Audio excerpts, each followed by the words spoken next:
People who grew up with strict parents, what was their most unreasonable rule? Story 1. No trends or passing fads. Pokemon? Banned. Barbies? Banned. Beanie Babies? Banned. PlayStation Game Boys? Banned.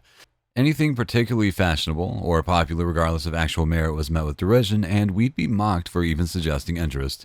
We were achingly frumpy kids with interest and cultural references, or lack thereof, that isolated us from our peers, and they wondered why each of us were bullied. Story 2. I was not allowed to talk to boys. One Christmas Eve day, I was doing last-minute shopping in the downtown of our little town. I ran into two male friends from my German class, and we talked for several minutes and wished each other a Merry Christmas. Oh, I was 15 at the time. My older sister drove by and saw me, told my parents I was hanging out with boys. When I walked in the house, both my parents were waiting, and the yelling began. Some Christmas Eve. Story 3. I had a ton. I think the most unreasonable was that we, my siblings and I, weren't allowed to know where we were going during our car rides. If we'd ask, we were told, business, and figure it out, we were going to the store, etc. Only after we arrived to our destination. This lasted until I moved out. Another was asking for permission to use the bathroom every time. That didn't last long. My best friend growing up had this thing about not asking where we were going or really any questions at all. Her parents didn't like being asked questions, so you had to avoid it at all costs. You also weren't allowed to drink with your meals. It was strange because we always get drinks with our food in my family. It's hard for me to eat without drinking because my mouth and throat gets dry and hurt, and I would basically be choking, but you couldn't get a drink of water until after you were finished eating. If you said you were done to get something to drink and then wanted more food, they would say, no, you had your drink, now you can't eat anymore. It was very odd.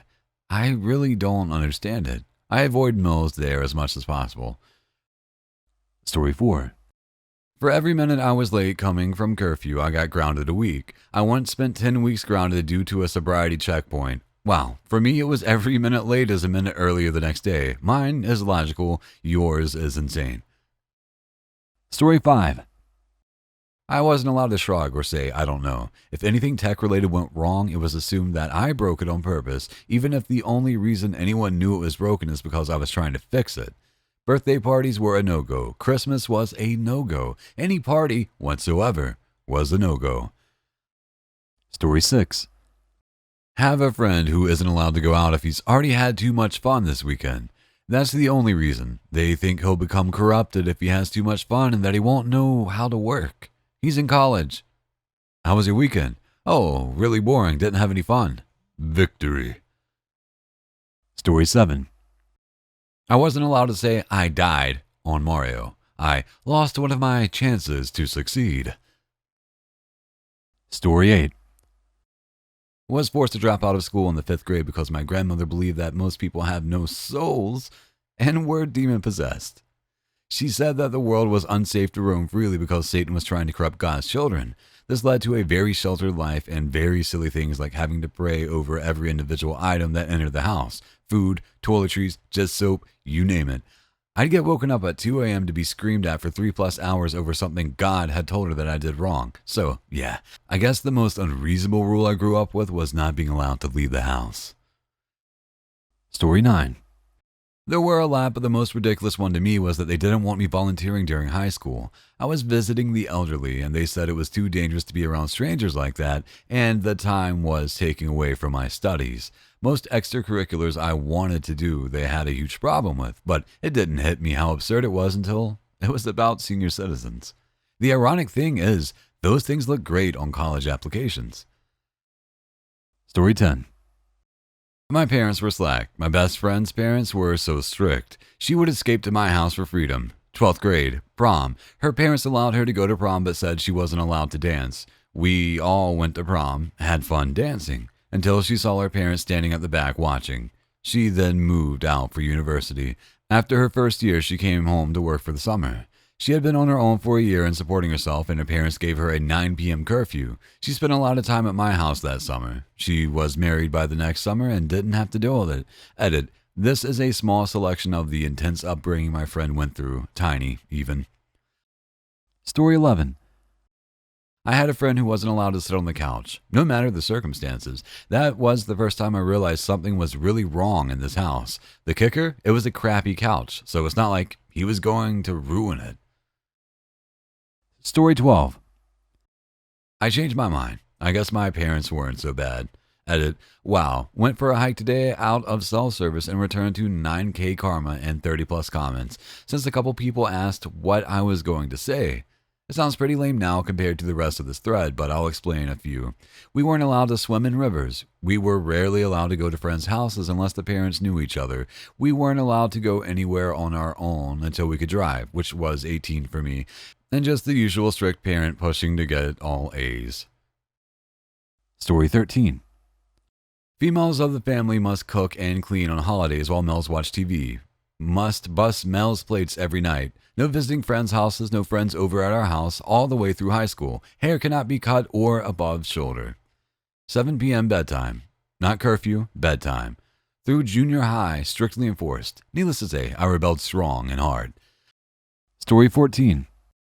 I have too many to name growing up in an Asian household, but the one that was the most embarrassing was I was not allowed to shave my legs or armpits, and I hit puberty at an early age, so I had really hairy armpits and legs and was forced to wear shorts to gym class. I was so embarrassed about my legs that I would wear shorts with opaque pantyhose, which just made the whole situation worse and was the butt of many jokes in middle school. My mom has apologized thousands of times since, but it still brings back crappy memories.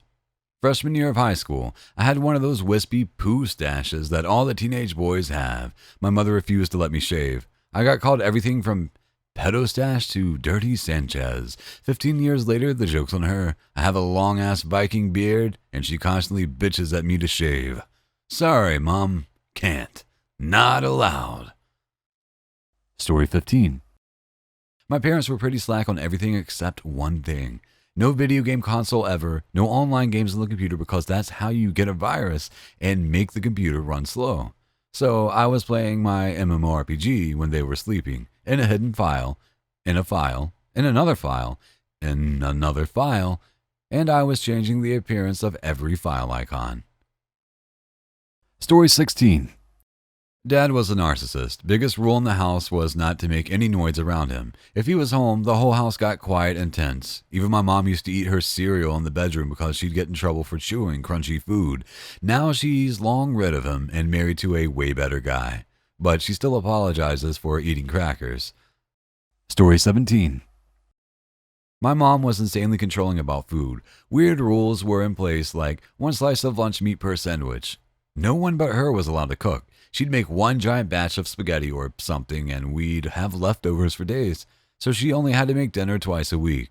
She did not work or anything, just didn't like cooking every day. Breakfast was cold cereal, and you'd only be allowed a small bowl with just enough milk to moisten it. Occasionally, she'd bake something she'd call corn toasties, which was simply cornbread baked in a sheet pan. She'd cut them into squares and fill the freezer with them, and we could have one of those for breakfast as an alternative. Once, when I was 14, I bought a pack of hot dogs at the store, snuck them home, and lit the grill. I was almost done cooking them when she came out screaming about fire hazards and swatted the plate out of my hand. She had been making spaghetti. What an ungrateful little bastard I was. So then she orders pizza for the rest of my family, wraps individual servings of spaghetti in freezer paper and puts them away. She tells me that I will be eating nothing else until it is all gone. Took about 2 months to choke it all down. Went without eating a lot of days. I was also grounded for over a year, but I sure learned a lot about consequences. We sincerely appreciate you taking the time to watch our YouTube video. If you find our content helpful and enjoyable, please click the subscribe button to stay updated on any new videos we share in the future. Thank you once again, and we hope to see you in our next upcoming videos.